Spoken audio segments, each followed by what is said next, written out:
Сайхан хэрийн цагаан бүтлээ. За. Одоо хэрийн арайхан нарыг авчихаа гэж ингэж хэрийн нөхцөл яаж хоолсон. Чулуу бол улаасцсан байх нь тийм ээ. Нилээ халтсан тийм ээ. Тийм ээ. Хавтгай чулуу нь. Хэрийн хариулын хавг маань бол үндсэндээ бас манайхаа.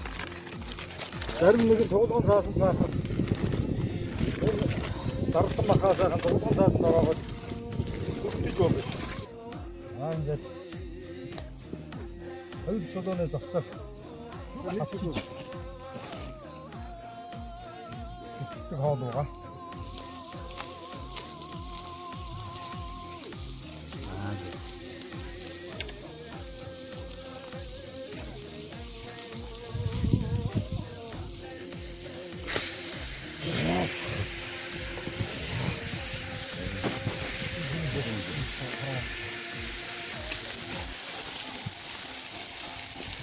энэ сайхан чулуун дээр нэг юм тавья. За энэ удаагийн бичлэгээр Оройнхаа нарын хэрийн зоог болох хавчаахайг аяллаа жор болгон танд хүргэж байна.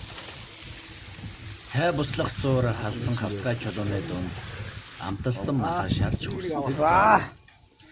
Ангийн болон ямар ч төрлийн мах байж болно. Маха урьдчилан амлан бэлтгэнэ. За хэлчихэд Маха нэг хуруу орчим удаан бүсэж бэлтгэнэ.